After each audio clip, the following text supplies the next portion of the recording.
remarks. Good evening. My name is Karen Steele of the League of Women Voters, Southern Rockingham County Chapter. The League of Women Voters is a nonpartisan political organization encouraging the informed and active participation of citizens in government. The League influences public policy through education and advocacy. We never support or oppose any political party or candidate. We welcome both men and women and encourage you to join the League of Women Voters. To this end, I want to express our sincere gratitude and warm welcome to all of the candidates who are taking time to be here to participate and to answer questions tonight.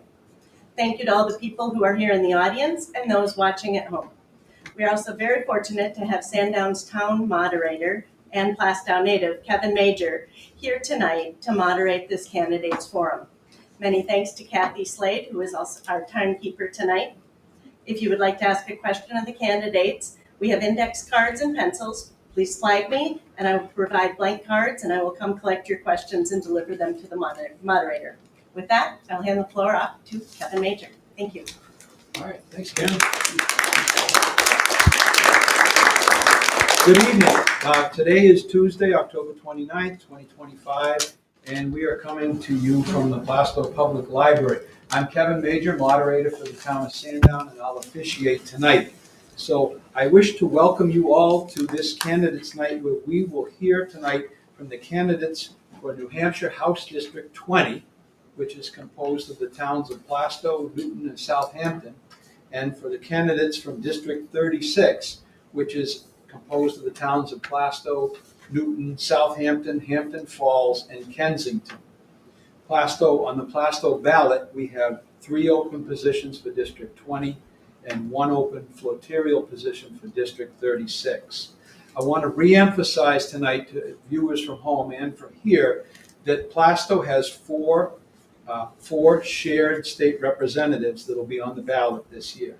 That those representatives can come from other towns, and they can come from other towns. Okay, with us tonight, we have 4 Democrat and 4 Republican candidates who are vying for those 4 New Hampshire House seats. Let's see, does anybody in the audience know how many seats we have in the New Hampshire House of Representatives? Not you guys. 4. How many? 3,200. What's that? 400. Outstanding. Yeah, not everybody knows that. We are the most represented legislature or lower house legislature in the United States, and I think the 4th largest or 4th represented in the world. Okay. Excuse me. Is your microphone on? I can hear you fine, but I don't get the sound here like the microphone. Yeah, this will not go across speakers, so you'll have to hear my voice live. Okay. But these microphones that you'll be speaking into tonight are for the viewers who watch this on record. Great question, though. Okay, so tonight I want to introduce our speakers, and then you're going to get a chance to talk about yourself. So tonight we have, and I'll start right here. We have from District 36, J.D. Burnaby down at the end. Then we have District 36, Eric Miller. We have, from District 20, we have James Summers. Also District 20 is Elizabeth Costa. And we have Charles Melvin Sr. We have Nancy Bishop, Robert Harb, and Stan Duncan. A few ground rules. We will start with introductions where you will each have 3 minutes to tell us about yourself and why you're running.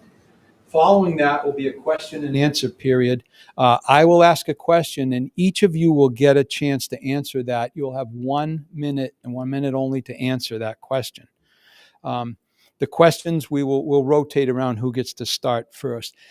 Nobody has been told what these questions are except for my father. He's sitting right over there. He knows what they are. So, and I don't think he told anybody.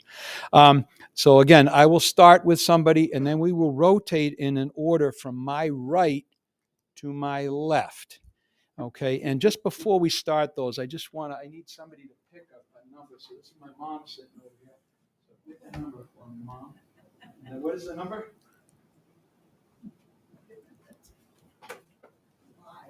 It's 5. Okay, so we will start with Charles Melvin tonight once we start the questions, and then we will rotate from my right to my left and circle back around. Okay? Mhm. All right. We will have, after a few question and answers, we'll have a lightning round. And in that lightning round, we're just looking for one-word answers. Yes, no, I don't know, whatever, but one word. Okay. And then we'll commence with some more questions and have some closing remarks. During the closing remarks, you'll each have a minute to say anything that you'd like. Okay? All right.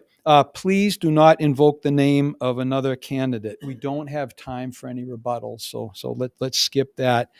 We do have a timer tonight right here in the front. When you have 30 seconds left, she's just going to hold up a yellow card, not really make a big deal about it. But once you're out of time, you're going to probably hear a bell and a red card, and we're just going to move on. Okay. Any questions from any of you? Okay, great. Audience, here's the rules for you. We currently live in an era where there are very few truly local newspapers and news outlets, okay? Events like this allow us to see and hear from the candidates themselves. So we are very fortunate in this case, in this race, we have all 8. That's amazing. It's a real tribute to all of them for coming here to Plaistow to this tonight. Please give them your undivided attention, and I ask you at the end of the night, go up to them and thank them for taking the time to come here and putting themselves out in front of you. Okay, this event will be recorded for rebroadcast on the Plaistow Cable Access channel. So at this time, I'd like to ask each of the candidates to introduce themselves and just tell us about yourselves. You'll have 3 minutes. For this one, let's just go from my far right to my left. So we'll start with you. Yes, sir. Yes, my name's J.D. Bernardi. I'm currently your representative in Rockingham 36, which was, as mentioned, was Hampton Falls, Kensington, Southampton, Newton, and Plaistow. I grew up in Northwest Minnesota, obtained a Bachelor of Biochemistry degree from the university, served in the Navy for 5 years, active service, was on board the USS Jack SSN 605. She went through overhaul in Portsmouth Naval Shipyard. I was reactor controls officer there. That brought me to New Hampshire. I came, I saw, I liked, I stayed. I did another 21 years in the reserves, various submarine units and the Naval War College. I went to law school at Franklin Pierce Law Center, which is now UNH Law. And then my first job was dealing with the Alphabet Mafia, the DOT, the NRC, the EPA, and several others. I did that for about 3 years and then became in charge of the biggest mafia, the FDA. Worked in the biotech and pharmaceutical industry for another 38 years. I ran the registration groups that got approval to conduct clinical studies, as well as eventually approved drugs if the studies bore out. And I released the products for the clinical studies and to the market if they passed the requisite tests. I'm a father of 4 kids who have all grown and are on their own, doing well. I am a member of the Southampton Zoning Board, been the chairman there for about the past 10 years. I lead the chancel service at my church, and I was recently made a master mason. In the New Hampshire legislature, I'm one of the tri-chairs of the House Republican Alliance, where we review every single piece of legislation that comes before the General Court for its constitutionality, both with the U.S. and New Hampshire Constitution. In the House, I serve on the House Science, Tech, and Energy Committee, which deals with electrification, utilities, and whatnot. And my remit there is I want to see reliable, affordable, and cost-stable power to the extent possible. We have been able to do that in New Hampshire by keeping our recent increases at half that of the other 5 New England states.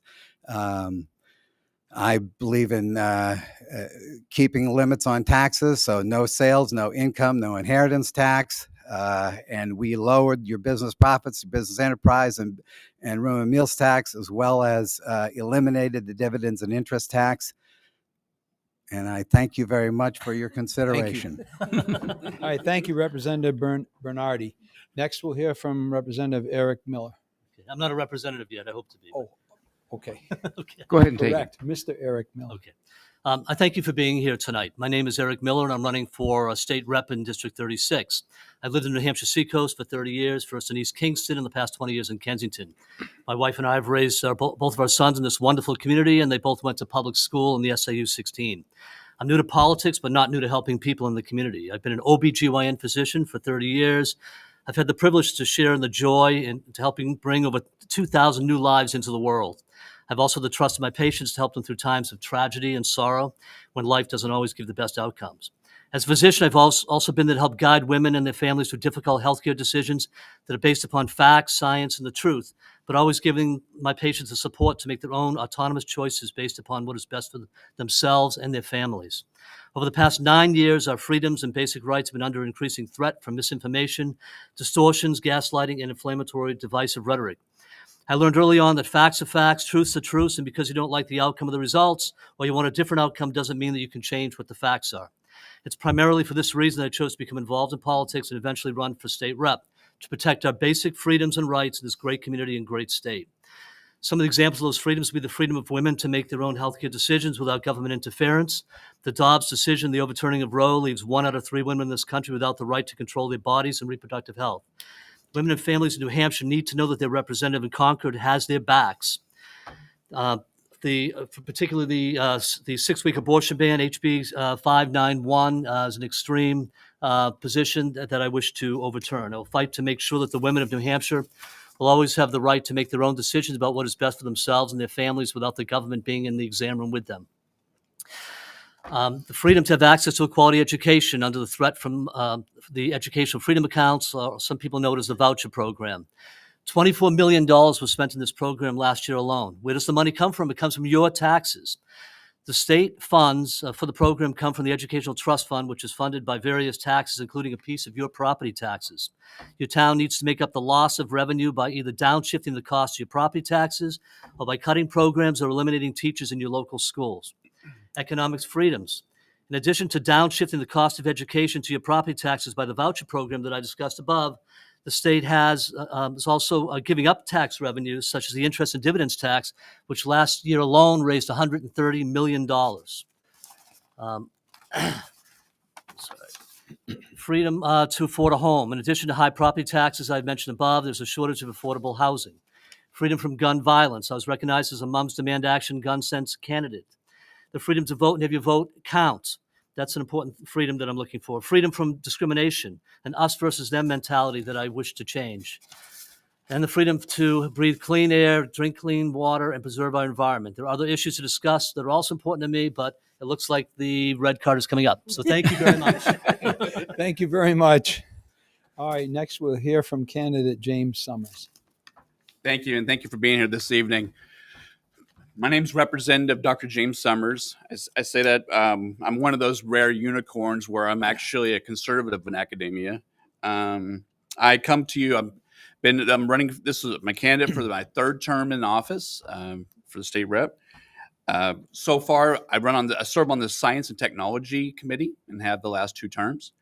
We have done a lot of actual good work on the Science and Technology Committee.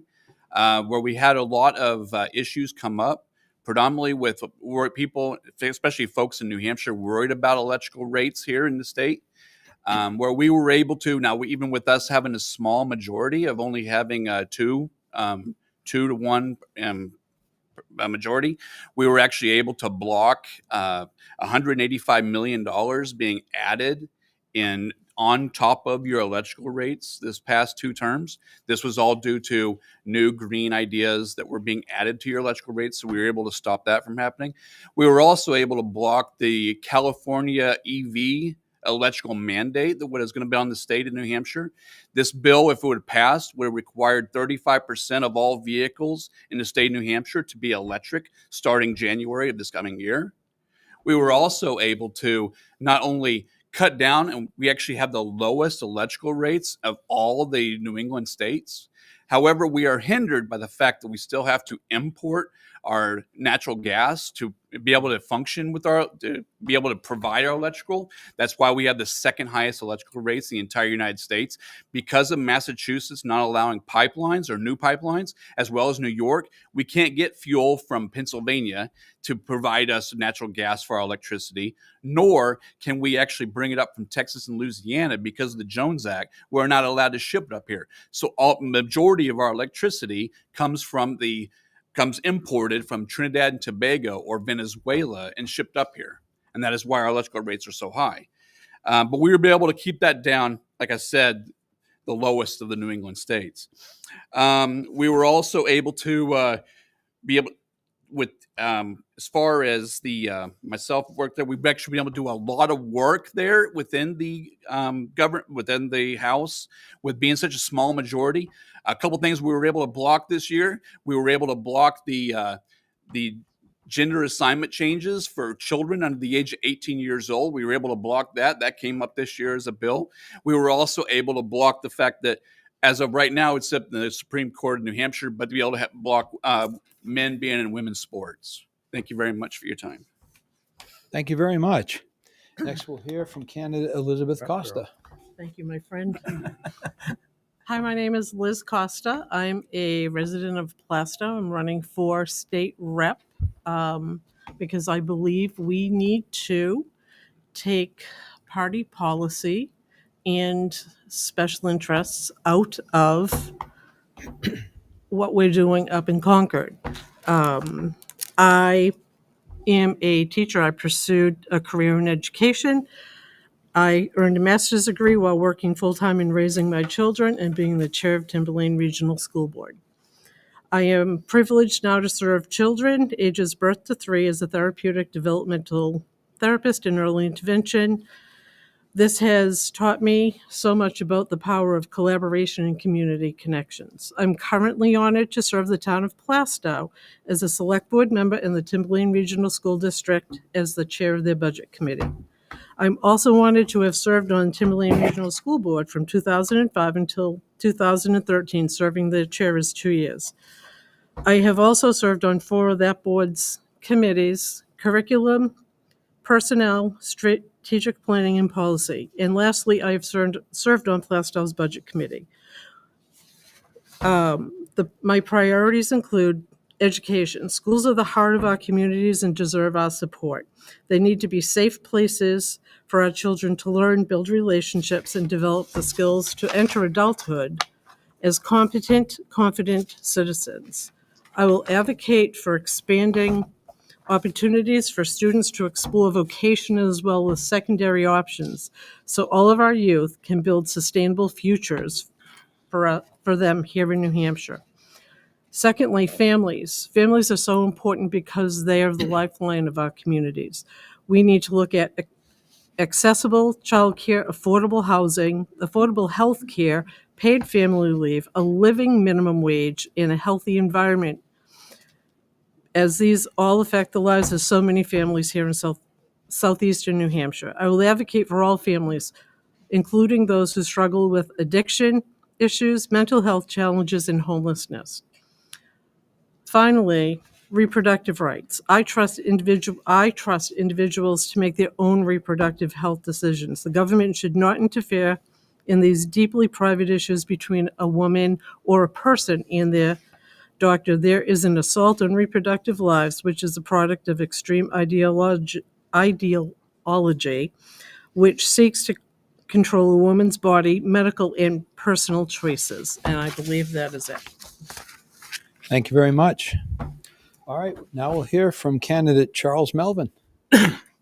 My name is Charles Melvin Sr. As a junior, I moved to Newton in 1968. I started my own business in 1969. There was zoning in Newton at that time. I spent 30 years on the planning board. I spent 15 years on the zoning board of adjustments. I was on other committees. I turned around and I'm running for my 4th term as a state representative. I I believe in saving a buck. I'm always watching the dollars wherever I am. That's to me is one of the most important things. I did serve 8 months on the school board in Sanborn. Uh, I have three children, all of out of the home now. My daughter lives in Vermont, and my two sons live in Newton. When I first became a selectman in 2012, we had an intersection that was really a problem intersection in town. And I worked with Nancy Stiles. She was a senator at the time. And we worked for over 12 years on this. And finally, we got the intersection going to be done in this spring, which is excellent for the town of Newton. It's biggest projects it's ever had. I am on Public Works and Highway in Concord. I usually sit on other committees at the same time. I get called in to fill in, at least 7 of them every year. And I like this job. I enjoy it. I always help a resident. I get a lot of calls from resident people from Plaistow, and I answer their questions. If I can't answer their questions, I'll get somebody to answer it for them. That's pretty much it. Thank you. Before we move on to candidate Bishop, the acoustics in this room are not very good. You have microphones, but those are for the people at home. So I could ask you to please project your voices. And if you can't hear out there, there's nothing else we can do. So move up front if you can. That's all I can do. That's all I can offer you. Okay. Now we'll move on to candidate Nancy Bishop. Thank you. You're welcome. I'd like to thank the League of Women Voters for having this forum. I'm Nancy Bishop, and I'm candidate for state representative in District 20. I'm a proud member of a hardworking family whose union member father earned his way into the middle class. I'm grateful for my public school education, a proud graduate of UMass Amherst. Thanks to my family's hardworking in upward mobility, I had the advantages of growing up in the middle-class family who knew stability and security. I wish the same security and stability for every New Hampshire child and family. One of my priorities is to make New Hampshire affordable and family-friendly. I think this means that our tax laws need to be fair and just for all residents. Families with lower incomes should not be paying disproportionately more of their earnings for taxes. This does not mean we need new taxes, but it does mean reversing some of the business tax rate cuts frequently for corporations with headquarters out of states so they pay their fair share of taxes. In 2016, 18, 19, and 22, as well as going forward in 2025, 26, 27, the New Hampshire legislature has cut the tax rates under the business profit tax and the business enterprise tax. The legislature has also phased out the interest and dividends tax that primarily affect residents making over $450,000 annually. If we are to have long-term economic growth, we need to rethink our tax policy. It is projected that we will lose $347 million annually. How are we to pay for necessary programs? Continually cutting our business taxes as well as taxes by the wealthy does not lead to economic growth. We need to invest tax revenues within the state to adequately fund public education and childcare, to create affordable housing and healthcare, mental health care, and to improve the quality of life for our Granite Staters, young and old. If we are to make our tax policies less regressive in combination with responsible, non-wasteful budget for essential services, we will be on the right path. Let's work together and make this happen. Thank you. Thank you very much. Next, we'll hear from candidate Robert Harb. Thank you, Mr. Moderator, and thank the League of Women Voters for having us here again. I believe this is the third time I've participated in one of their events, and I'm happy to be here. And I'm happy to be here to ask you for your vote. I've served for 6 years as your state representative. I first was encouraged to seek that seat by my mentor, Norm Major, who's here tonight, who served Plaistow in the district for many, many years.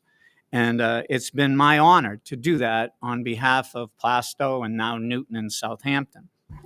I also have served more than 10 years, might even be 12, as your town moderator.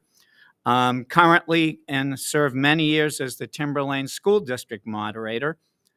The chair of the St. Luke's Pastoral Council at Holy Angels Church around the corner. I currently serve as the director of our Plaistow YMCA. I've been involved in service clubs, and I was the past president of our Plaistow Exchange Club. We just ran the Scarecrows contest. Some of you may have bought some of those scarecrows, so I'm involved in that club. I also, besides working full-time still as an attorney in Mass and in New Hampshire, I teach karate every week, and I'm involved as an equestrian. I was on some national boards for equestrianship, and that's basically some of the things I do outside when I have a few moments of freedom. Somebody asked me, why do you want to be state rep again? It's a lot of work being state rep. But I'm proud to say, as my mentor, Mr. Major, in 6 years, I've never missed one day of voting at the State House while I'm doing all those other things you heard of. But I take a job, and I believe you have to be able to commit to it. So I commit, and I move all my schedules around, and I have a perfect record of attendance for voting at the State House. And why do I still want to be your rep with all this work? Because I still think it's fun. It's fun to represent the people. I'm enjoying it. If it really was another job, you heard all the jobs I have. I don't need another job. I like to have something where I can make a difference. I believe my participation at the State House, even though there's 400 of us, makes a difference. I'm currently vice chair of Resources and Recreation. We take care of your water quality, the parks up the street, Kingston State Park, the beaches. And next year, if I'm lucky, I may be the chair because my chair is not running again. I constantly take the oath of no new taxes, and I look out for your freedoms at the State House. So I ask you again for your vote. Send me back so I continue doing the job I do for you. Thank you. Thank you. Next, we'll hear from candidate Stan Duncan. Did you end it right when the red card came up? How did you do that? Practice. That was pretty amazing. It was good. And by the way, good for you for doing all those other things. YMCA, all that. That's cool. You're a good man. It keeps me out of trouble. Okay. My name is Stan Duncan, and I'll tell you a few things about me, and then I've got some things that I might talk about, issues as well, depending on how much time we've got. We've got 3 minutes. Is that right? Okay. I have 73 things I'm going to bring up. I don't know if I can get them all in, but I'll do my best. Okay. No, seriously. If you recognize a slight bit of twang to my voice, it's because I'm originally from Oklahoma, which isn't quite southern, but it's a little bit different. It's something on the other side of the Hudson River, anyway. You can tell that much. But I've lived in New Hampshire and Massachusetts and Rhode Island for 37 years. So I wiped away a lot of it, but it's not quite gone. Moved up here several years ago now. And it's hard to say exactly why, other than the fact that I retired and I was chasing this nice woman and she decided to marry me. Here we are. And she lives here and I don't, so I had to move in with her. So I've had a nice, lovely life. I have been in and out of New Hampshire many, many times in my life, and I've always loved it. And it's just a joy. It's just a joy to be a part of this great, great culture. And it's a joy to try to be a part of the governing board, so to speak, for this lovely state that I'm in love with. I think, JD, didn't you say a while ago that you came, you saw, you fell in love with, something like that? Yes, I I understand did. that. Same thing happened to me. Vocationally, most of my life, I have been a Protestant church pastor in several different states, including New Hampshire and Rhode Island and Massachusetts. I have actually served 20 different churches, and it's not really because they fired me that often. So one or two might have, but mainly no. It's just that the kind of pastoring that I did was called interim ministry. In the Protestant tradition, they hire and fire their own pastors. It usually takes a couple of years to find the new one. So I was the guy that was the interim while they were searching. So I did it all over. Met a lot of different people, a lot of stories, had a wonderful life. And in fact, I'm kind of doing it again part-time right now. Other than that, I also have taught economics a few times at various different universities because I have a degree in that, 2 degrees actually in that as well.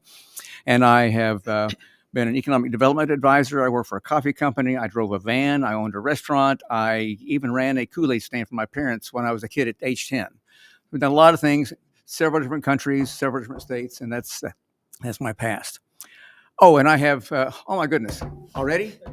Oh, okay. I haven't got pictures of my grandchildren out yet. Most of the things that I stand for can come up again later on. I'm a Democrat, but I'm a moderate Democrat, and everything that I will be talking about are things that have wide support within New Hampshire. I don't have anything that's kind of radical off in the left or the right. Things like affordable health care, affordable housing, women's right to make decisions about their own bodies. That has something like 60-70% support in New Hampshire. Amen. All right. Well, thank you very much. All right, candidates, we're going to move on to the question and answer portion of this, and we'll be starting with candidate Melvin first, and then we're going to, yes, this is 1 minute answers, and then we're going to rotate around. So we'll go from my right to my left and wrap around. Okay. So our first question, a little softball, I think. How do you intend to represent all the residents of the district for which you're running? Now, District 20, you're going to represent 3 towns. You're going to representing 5 towns. So we'll start out with candidate Melvin. Well, I've been doing it for 6 years. You gotta stay active. You've got to be involved in the community. You got to know what's going on. Like in Newton, I've done an awful lot more in Newton than I have in Plaistow, for the simple reason is being on the Board of Selectmen. I got the fire department a new fire truck. I got the fire department $351,000 to finish their filtration, the air system in the fire station. I did the engineering to did the engineering to sell the old fire station. I got that money, got it to them. I got $515,000 for the town of Newton to spend on projects that we didn't have the money to spend on. She's almost done, right? Okay, thank you. All right, candidate Bishop. I intend to go to the local select people's meetings, and I also intend to go to community events, also to hold office hours at the local libraries. Very good. Candidate Harb. Thank you. I'll probably continue to do what I've been doing. I attend as many events as I can. If you watch my posts on social media, you'll see that I try to be active in the community. And every time I attend an event, I get to speak to all of the citizens and the people there about their needs, their wants, their wishes. Over the last 6 years, I've always had office hours here at the library and at other libraries. I also go on Zoom. I run Zoom meetings that people can come and talk to me. And I think being available and visible. Everybody has my phone number. They know where I live, and come by. I'm here to help. I'm here to talk and listen. Listen is the most important thing. Get in touch with me. I'll do what I can to help you in the House. Thank you. Thank you. Okay, candidate Duncan. I don't know if I could say anything radically different than what anybody else has already said, but just making myself available in the community for conversations, for meetings, for listening, for hearing, for responding to those kinds of things. I've gotten pretty involved in the town of Newton, which is where we live.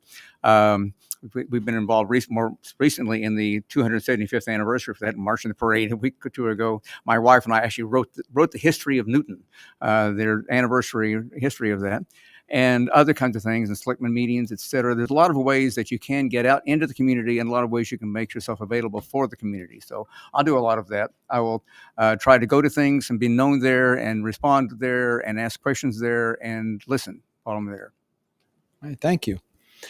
We go down to the other end of the table to wrap around, where these next two candidates, again, are for the larger district, the Flaterral district of 5 towns.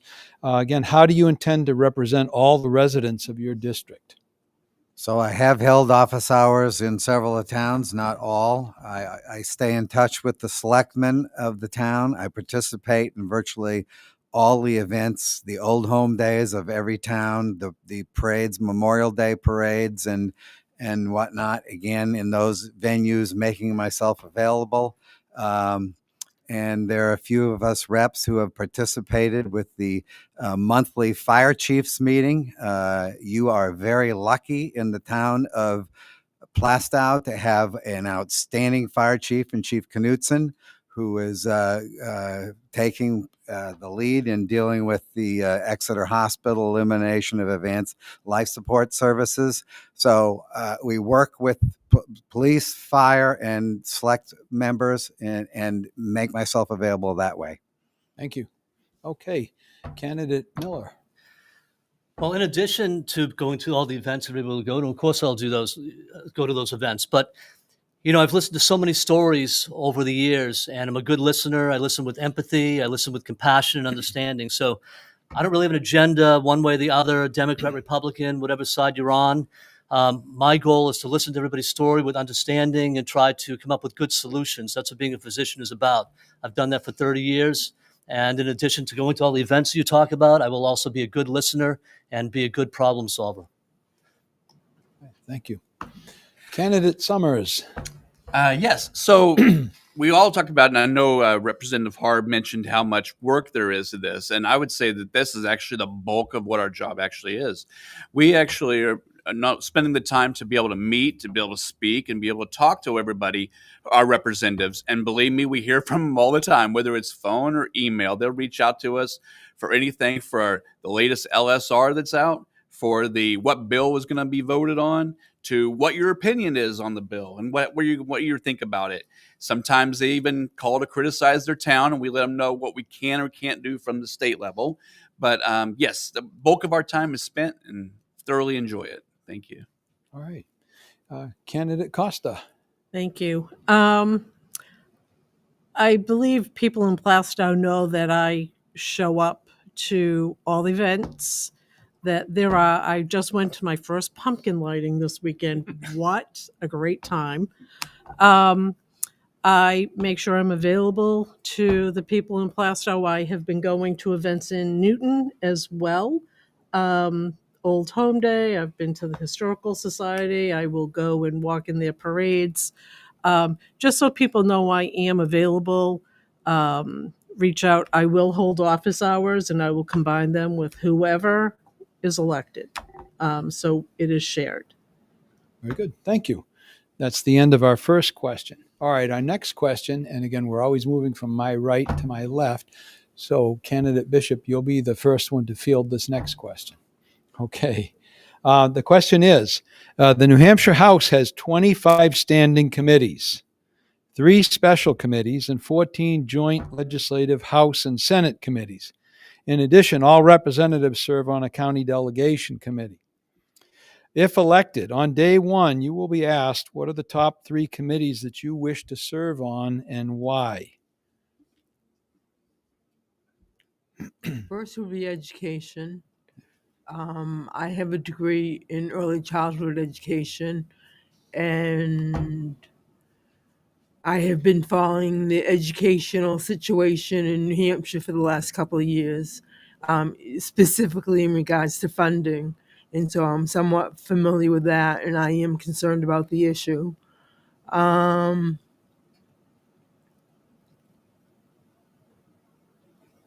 Natural resources, because I'm concerned about the environment and I would like to see that protected.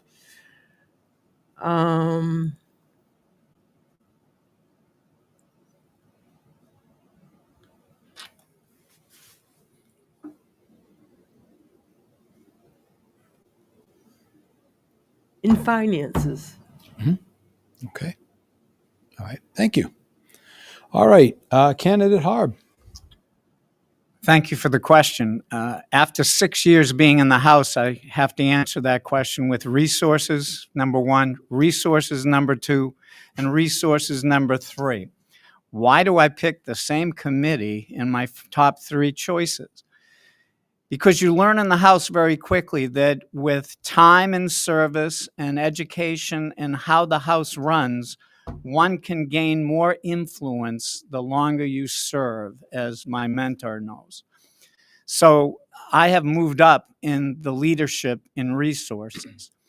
I think I have a voice that people listen to because of my experience. I think I make a difference in preserving our resources and our water and our lakes and our trails. So I would want to go back again and serve there. Thank you. All right. Candidate Duncan. I'm going to have to do some guessing here because I have not served yet, and I don't know the names of all the different committees. I can tell you 3 or 4 different things that I am deeply interested in, for which I'm pretty sure there's a committee, but I don't know the name of it.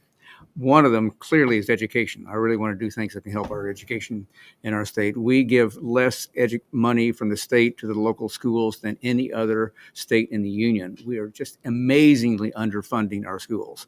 So I want to work on that in some way.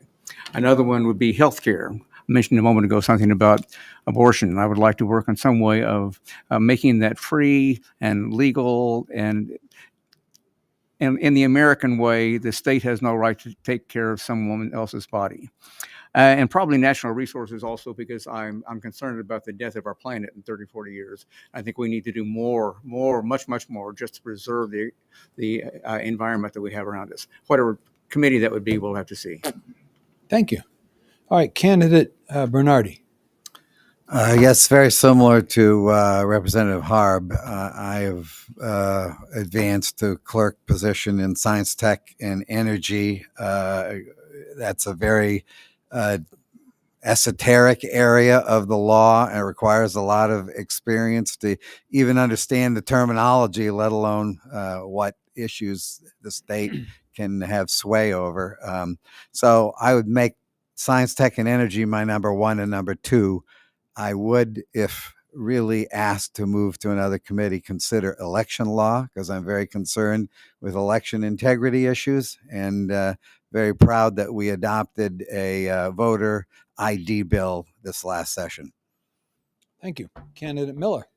So I would like to be on the healthcare committee, and we've talked a lot about women's reproductive freedoms, but there's also other issues with healthcare besides that as well. The delivery of healthcare to other groups. So you have the Exeter Hospital situation. You've got the Medicaid reimbursement issues. So there's a lot of other issues in healthcare that to deal with. Other things I'd like to be involved with: education. I think the Educational Freedom Account is taking money away from public schools, so I'd like to be involved with that. And natural resources would be another area that I'm interested in. One reason I love New Hampshire so much are the natural resources of this state, and I want to see that they're utilized properly and taken care of for generations to come. Very good. Thank you. Candidate Summers. Very much like Representative Bernardi, I've spent the last 2 terms up there. It's science, tech, and energy. So I would say, because I own my own IT business, and because I was a nuclear engineer in the Navy, I would pertain to the nuclear bills that we've had in the past there, as well as energy defying bills. And if by chance I would or was asked to go to a different department, I'd say environmental and agricultural second, because I grew up on a farm, and lastly Veterans Affairs, because I was a veteran. Very good, thank you. Candidate Costa. Thank you. education would be my first choice, as I do have a master's and I'm very knowledgeable of the educational funding, the EFA bills, all of that, and how we need to look at the spending and costs of how much it is for the voucher program versus what the state is actually paying towns. I'm also would like to be on the Health and Human Services, for, as Mr. Miller had said, and my REACH committee would be the Ways and Means Committee, because I've been coached very well. Okay, candidate Melvin. Well, my last term I sat on Public Works and Highway, and I'd like to go back to Public Works and Highway, but I got to be honest with you, I'll take whatever committee they give me. All right, thank you. Okay, so next we're going to move to, these are fun, these lightning rounds. So what I'm looking for with these is I'm looking for one-word answers. And so what I'm going to do, in this case, we're going to start with candidate Harb. We'll circle around like that, and then we'll go with you, et cetera, et cetera. So just one-word answers. It could be yes, could be no, could be whatever you want to say. All right. Do you wish to legalize marijuana? No. Yes. No. Yes. No. Unsure. Yes. Yes. Okay, next question. We'll start with right here with candidate Duncan. Do you wish to expand gambling?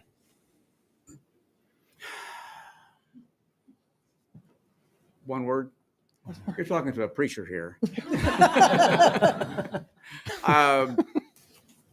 Probably. No. No. Yes. No. No. No. Yes. Okay. I'm going to start with you, JD, next. Do you support education freedom accounts? Absolutely yes. No. Yes. No. Yes. No. Yes. No. Okay, that was easy. Easy. And next we'll start with candidate Miller. Do you wish to further restrict abortion? No. No. No. No. No. No. No. No. Wow. All in agreement. I might.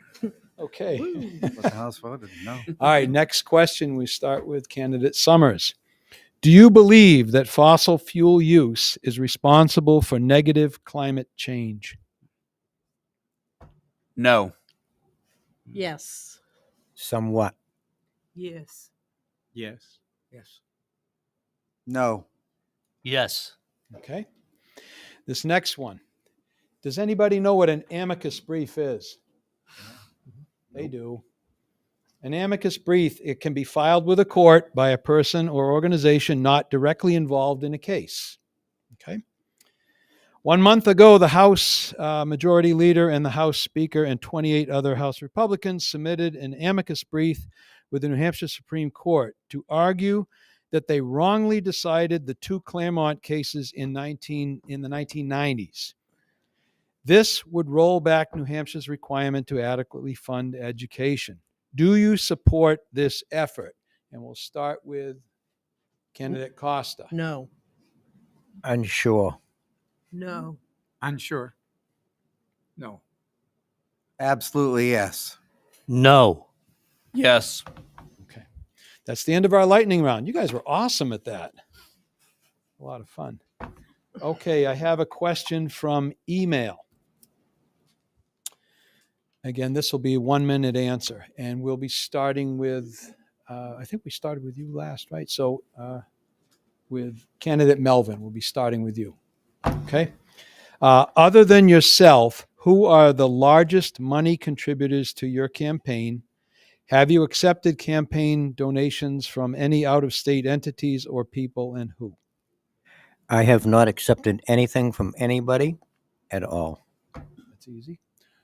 Next. I accepted money from the AFL-CIO. They contributed to my campaign, and my sister, and that's it. Okay. Candidate Harb? I do take campaign contributions, helps fund the ads that you guys read in the newspapers and the signs. And I do take contributions from Massachusetts out of state, only Massachusetts out of state, because my major law practice is in Massachusetts, and a lot of my clients like my advice, and they contribute to me so that I can help New Hampshire. Okay. Candidate Duncan? It's hard to say. I have not done hardly any fundraising this time around. I did last time. And so most of my campaign donations are like $30, $40 from friends or somebody who heard my name somewhere. I did get a $200 from something or other a month or two ago, but I forgot who it was. Okay. That's my biggest campaign donation. Okay. Candidate Bernardi?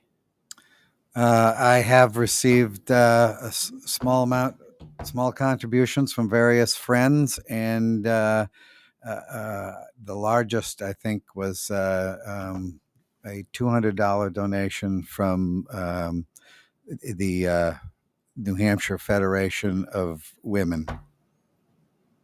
Thank you. Candidate Miller? I've received no contributions from businesses or corporations. I have received contributions from friends and family who believe in me and my campaign. Some of them have been out of state, but they're friends and family, and they like the message that I'm trying to convey to the voters. So that's where my contributions come from. Okay. Candidate Summers? So far this term, just myself. Okay. And Candidate Costa? I have I've contributed to my own campaign, and I've received funds from friends and family, and I've not gotten anything from corporations or labor unions or anything. All right. Thank you. All right. The next one, we'll start with Candidate Bishop. You'll go first. This is a card question that I got. Let me just read it. LGBTQ youth face higher rates of suicide and homelessness. What would you do to protect them and their rights?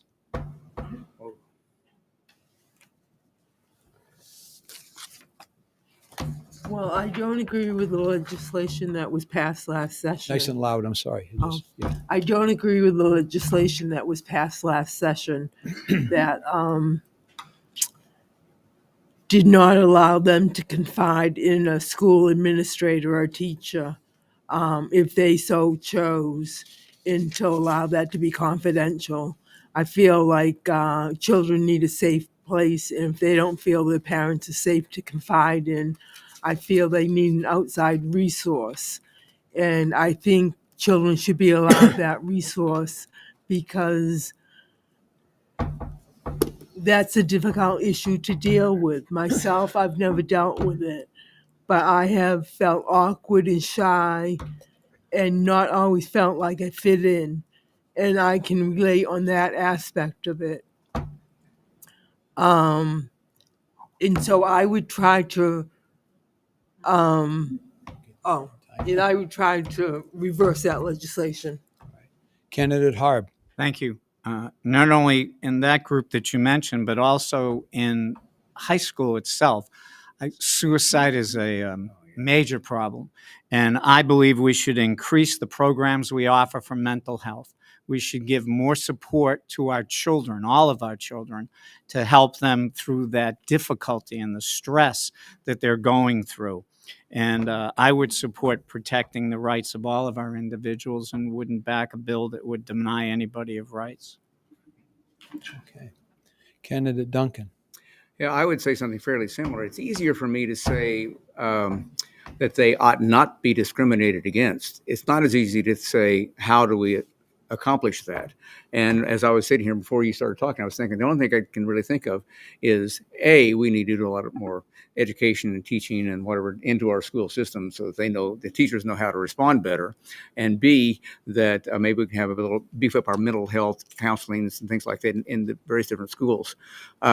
It's a complicated issue. Whether you agree with their lifestyle or at all.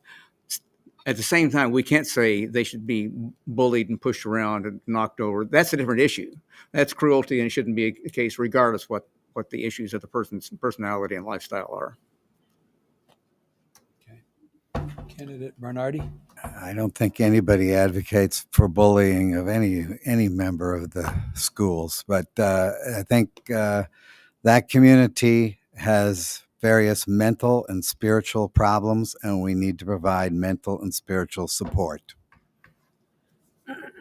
Candidate Miller? Okay. So I think that the issues with transgender discrimination in schools has got to be changed. I mean, the one thing that I've been thinking about is House Bill 1205, I believe it is, which is the bill that was trying to put forth to try to ban transgender girls from playing in boys' sports. I mean, that defeats the whole purpose of school sports and education, to try to separate a group of people from the mainstream. It's us versus them. So I think first of all is to kind of get to educate people and to try to just stop and reverse the discrimination with the bathroom bills and all these sort of mucking around in the culture wars. Candidate Summers? I agree that there should be definitely absolutely no discrimination at all.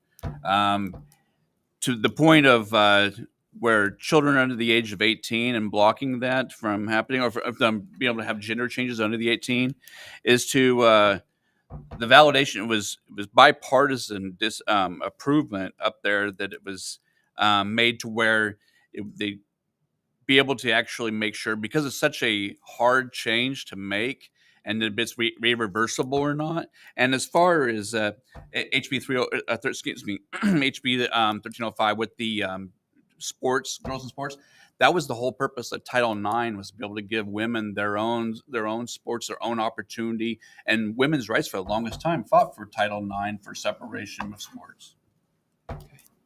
Candidate Costa? I agree with Mr. Harb that we need to have supports in place. We need to do a better job in schools with supporting students with mental health issues surrounding this. And I believe that we need to make a place for kids to go that are safe havens, so that they have a place to just be with other people who are experiencing the same issues. Okay, I believe that girls shouldn't be in boys' sports and boys shouldn't be in girls' sports. And the other part is, I think that we should be looking at the families. It should be a family issue. I know there's mental issues there, but it should be with the family and the child, not so much the school running it.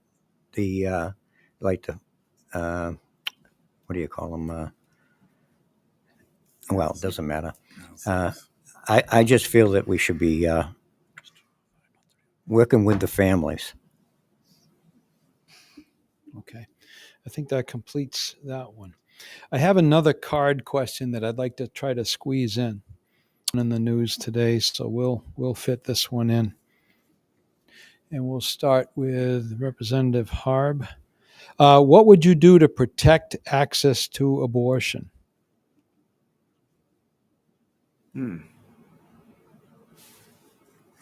I would not vote to change the current law. Someone mentioned the new bills that are proposed. I'm not in support of those bills. So, and we do have a law now, and my position is I think we should stay with that law. I would not support lowering at all the time that current law allows. So I would be against that new bill. Okay. Candidate Duncan. Yeah, I can't think of anything proactive that I would do to change things, but I would do the same thing. I would try to keep where we are right now, which I think is fairly comfortable. Lowering the time to like 2 weeks or 3 weeks is crazy. No one could know that they were pregnant in 2 weeks. I think right now it could be better, but it's a whole lot. It's very, very far away from chopping it down even further. So I would support the laws as they stand today. Thank you. All right, Candidate Bernardi. Yes, the current law has a limitation at 6 months. And I don't find anything wrong with that. I think after 6 months, we're talking about partial birth abortion. We're talking about basically dismembering a viable human entity, and that would be wrong. So going the direction that many of my colleagues on the other side of the aisle want to go is wrong. I would not move the bar any farther towards zero. Candidate Miller. It's hard to do this all in 1 minute, but it's not a thing that you can go in and have an abortion after 24 weeks just because it's inconvenient. Those procedures are done for very specific, nuanced, complicated reasons that should be discussed between a physician and the patient, and the government shouldn't be involved in those particular decisions. So I hear this all the time. You can go in and have an abortion 7, 8, 9 months. That's really not a thing for an inconvenience type of thing. New Hampshire is the only state that has not codified the right to have an abortion of all the 6 New England states. That's one thing. The other thing is you got to be careful of trap laws, targeted restrictions on abortion providers. That's another thing that we need to be careful of, because the legislature can institute things like having an ultrasound and then coming back the next day, or the abortion provider has to have privileges at the hospital, or the clinic has to have this regulation. So when you hear all these, especially from Kelly Ayotte, when you hear all these commercials on television, so just beware. There's other ways to regulate abortion. Okay, next. Candidate Summers. Right now, with the law being 24 weeks or /6 months, I agree with that. I would definitely not go any longer for the same reasons Representative Bernardi stated, where at that point the baby, the child is viable outside of the womb. A lot of your preemies are in that range of 5.5 to up to 9 months. So I would agree that I would not go longer than 24 months. I know that Europe it has a lot less time than 24 weeks, but I think that 24 weeks is understandable for the state of New Hampshire. Yep. Okay, Candidate Costa. I wouldn't change the law. I think that it's important to remember that anything over 24 weeks is viable, but there are medical reasons that may need to happen to have an abortion. I wouldn't condone an abortion over 24 weeks unless it was medically necessary. I work with those 24, 25, 26 weeks babies, and it's hard to support those families in those first few weeks. My husband can tell you I come home sometimes a wreck. Candidate Melvin. Personally, I'm against abortion, but I also believe in the law that we've passed, and if I will not vote to increase or decrease it. Thank you. Candidate Bishop. I agree with Dr. Miller. I believe that people are manipulative about putting harsh penalties against doctors and such to make abortion non-feasible. And I think late-term abortions are really medically necessary. I don't think people do it for convenience. I do not think people do it without thought and without a lot of consultation with medical people. And I think it's done for the life of the mother or the child. And I do agree with Dr. Miller. Okay. All right. Before I move to the next question, just remember, you guys are doing a good job of not invoking each other's names. Let's not invoke. Sorry. But we won't invoke anybody's name other than yourselves. Okay. Great. All right. We're going to move to the next question, and I think we're starting with Candidate Duncan. Oh. Yeah, it's you. Okay.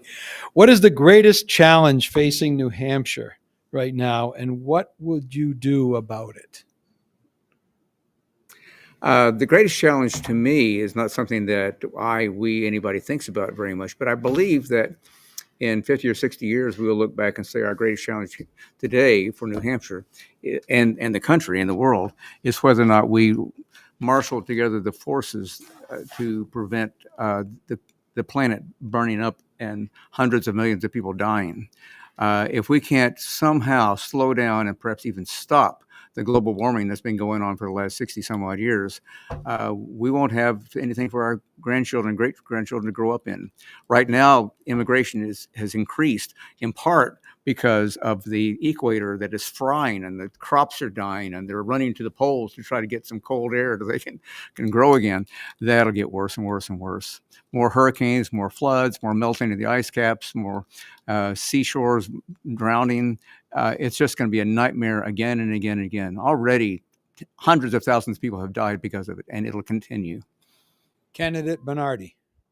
I think our biggest problem comes from Washington, D.C. We have in excess spending, which has devalued our dollar considerably, which leads to a number of problems, including increase in the cost of housing, as well as any of the goods that we buy or use in order to sort of move forward in our daily lives.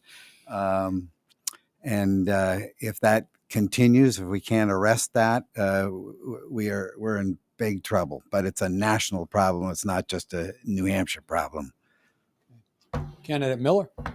So I think I agree with a lot of the answer, but I think one of the biggest problems is the tax structure in New Hampshire. I am not for an income tax or sales tax, but it seems as though the phasing out of the incomes and dividends tax was a loss of $130 million. There's a lot of issues that New Hampshire has, whether it's homelessness, whether it's mental health, whether it's childcare. And I think sort of that unfair burden on property taxes is really hard on families on fixed incomes, for example, young families who want to move into New Hampshire. There's going to be a struggle for them to pay the taxes. So I think we need a more even distribution of taxes rather than just downshifting all of our state expenses onto our property taxes. Candidate Summers. I'm going to take a town issue and make it a state issue. The biggest issue we have here in New Hampshire is property taxes. And why do I say property taxes? Because even for those folks that have paid off their homes, they're still paying $800, $900, $1,000 a month to be able to stay in their home to pay for property taxes. They've gone up, and especially this area, Plaistow and Newton, over 25% year after year over year to pay those taxes. And what that actually, when you have 90 to 95% of that money going to the school districts, now you look at, but at the same time, the school districts are losing students in numbers year after year. Sanborn, Timberlake, they've been losing students, not gaining them, but yet it's costing more and more every single time we go back for the Warren article. So that's the biggest problem we have in the state. Thank you. Candidate Costa.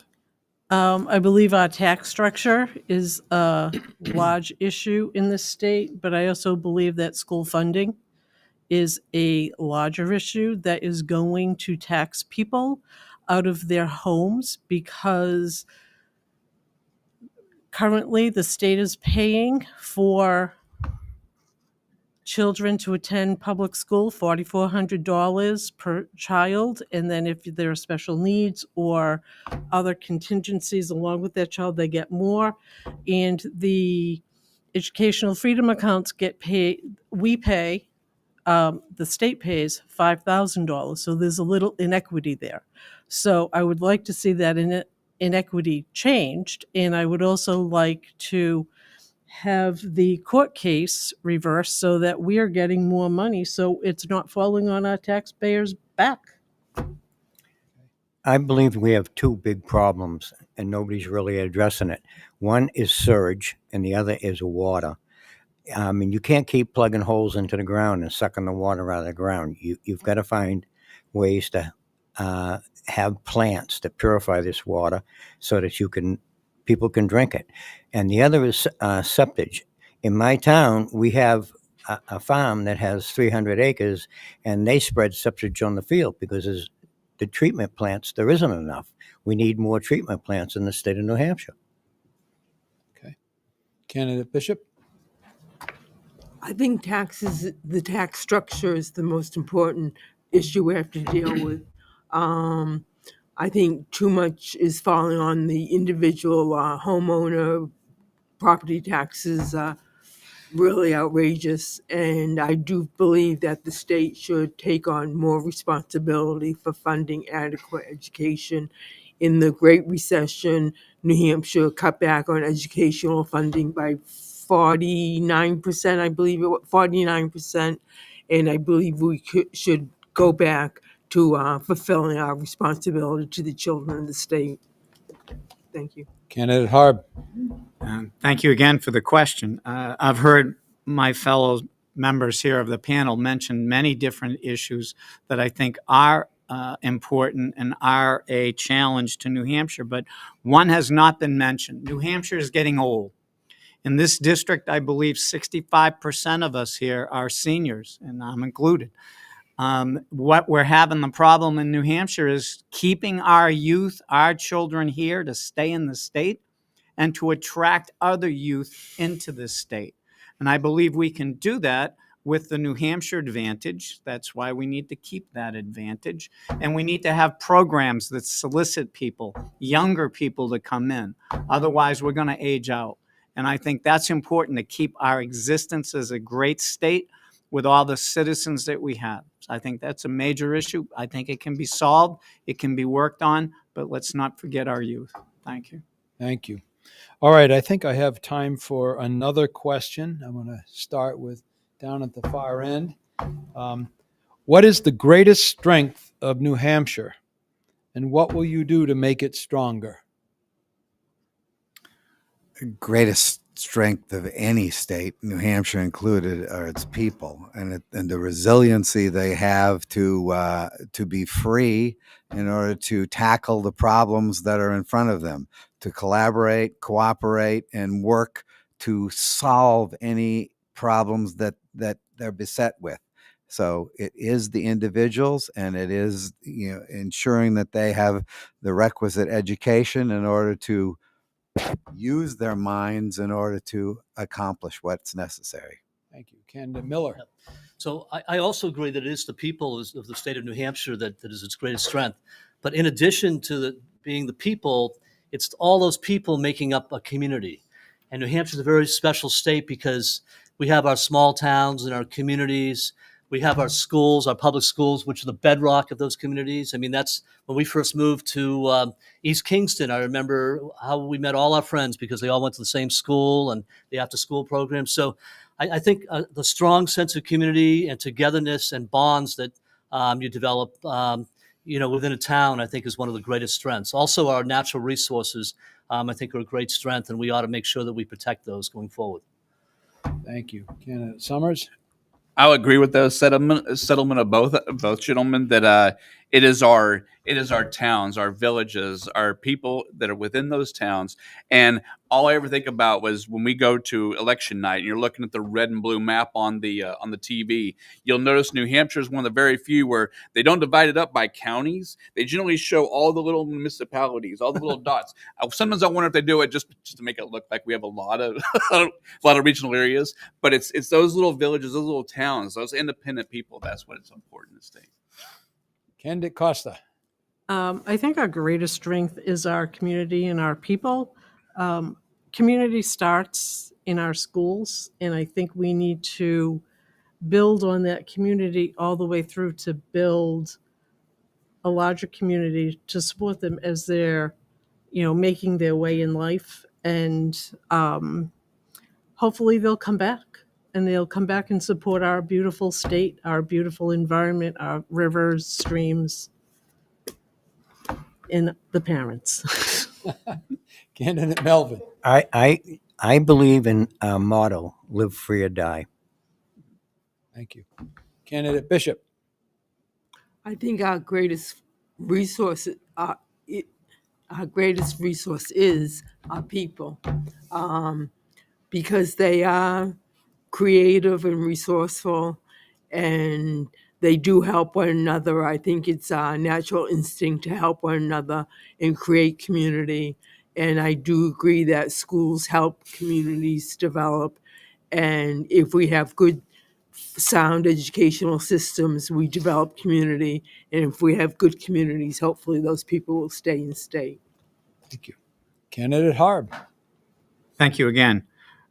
When I was sworn in as an attorney by former Chief Justice Broderick, he told all the attorneys that were being sworn in that day that in New Hampshire, we have a philosophy. Our philosophy is congeniality. We get along with each other, whether you're on one side of the aisle or the other side, just like in the House.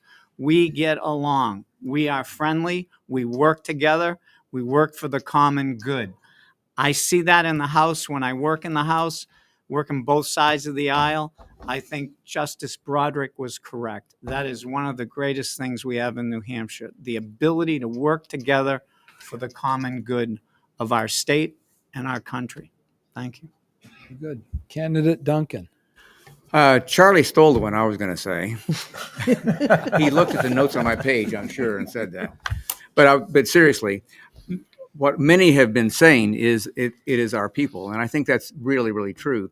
But I was going to name that label on that and say that the sense of freedom that is so endemic to New Hampshire really empowers the people to be the good that they are and the power that they are. Someone used the expression not too long ago that I don't care what you do as long as you don't do it in the street and scare the horses. Remember that one? That's kind of a New Hampshire expression. And that's why a lot of things they can say, well, you shouldn't do this and such. Well, maybe not, but it's not my business to mess with your family. It's not my business to get in your house. I'm a free person, and New Hampshire is that. And I think it comes out in our culture and our vocabulary and our cooking and our gathering, our small towns. We get together, there's a sense of liberty and freedom everywhere. Thank you. So we've reached right on time, the end of our questions. You guys are great. We can talk longer if you'd like. No, we're right on track. So we've reached the time when we want to do closing remarks. So we're going to start out with Candidate Miller. You're going to have 1 minute for closing remarks, and we'll lead with you. Thank you. Okay.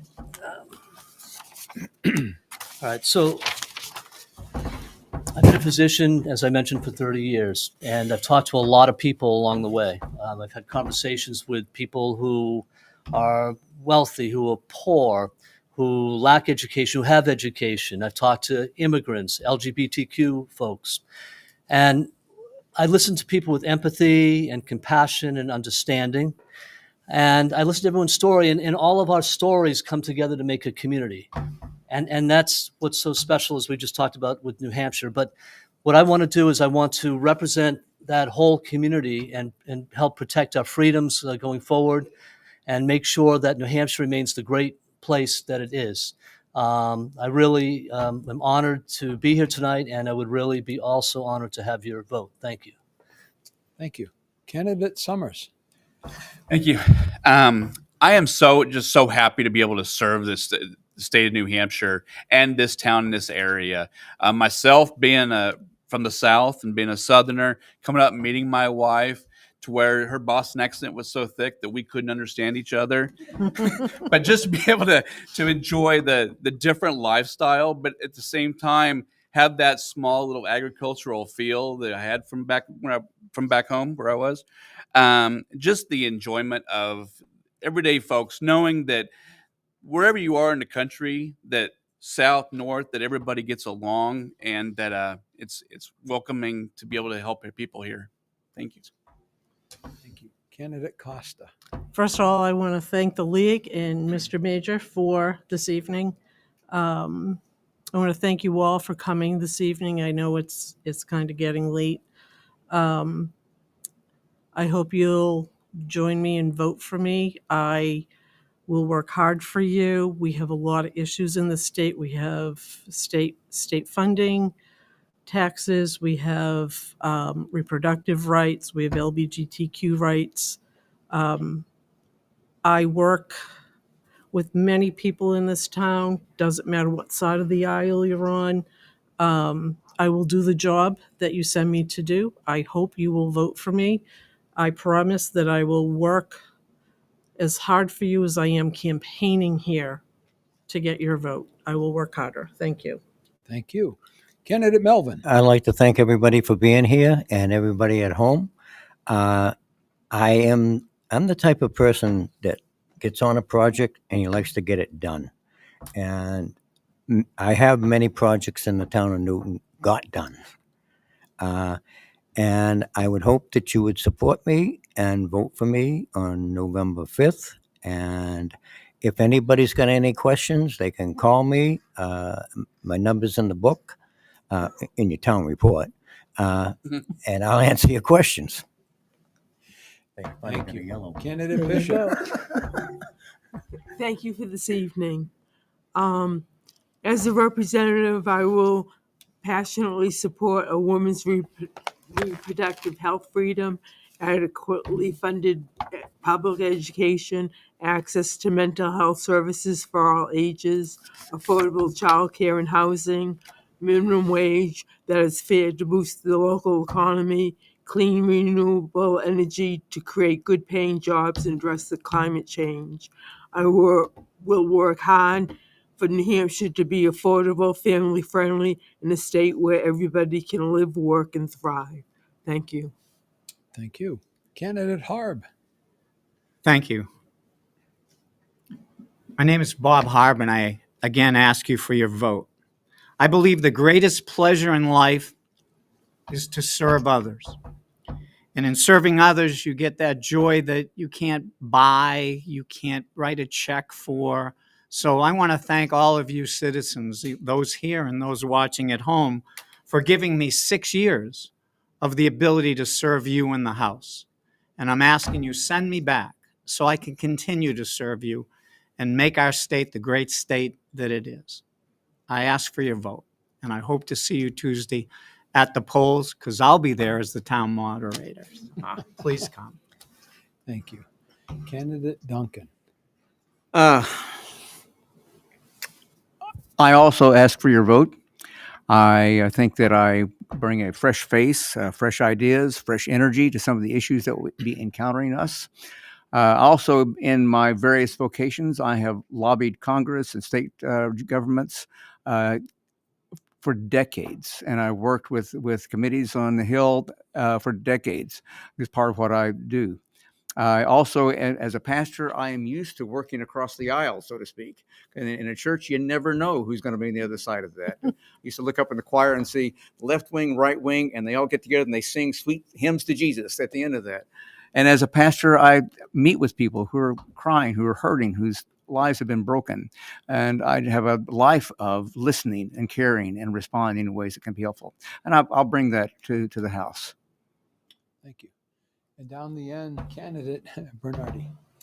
Yes, thank you very much. Thanks to the League and all for this interesting discussion roundtable tonight. I'm a strong advocate for the New Hampshire advantage, and I would like to keep that alive in this state. That means keeping our taxes under control. That means supporting our Second Amendment, both the U.S. Constitution and the New Hampshire Constitution. I'm an advocate for educational choice and parental rights and election integrity, and I'd like to continue to advance that. And as a member of the Science, Tech, and Energy Committee, I want to continue to work for reliable, affordable, and cost-stable power. I ask for your consideration in the election in a week, and thank you very much. Very good. So we've heard closing remarks from all of our candidates.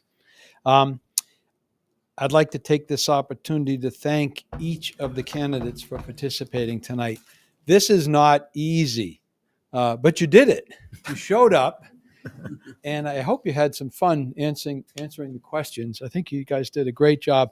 Audience, I want you to show your appreciation to them for taking the time to come here.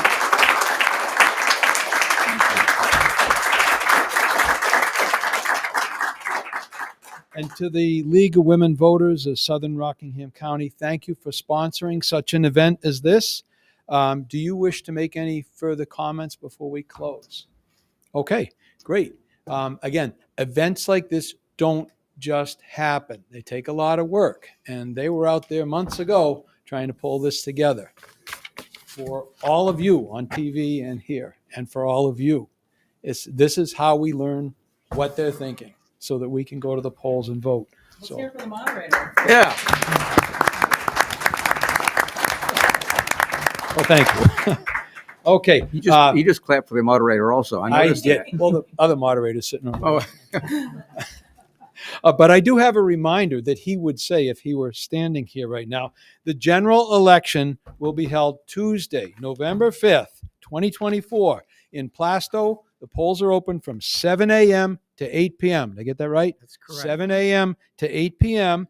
at the Plaistow Fish and Game Club on May Ray Avenue. Okay? The Plaistow Fish and Game Club on May Ray Avenue. Please remember to bring your photo ID. All right? If there are no further issues to talk about, I am Kevin Major from the Plaistow Library in Plaistow, New Hampshire. I wish you all a good night. Thank you. Thank you.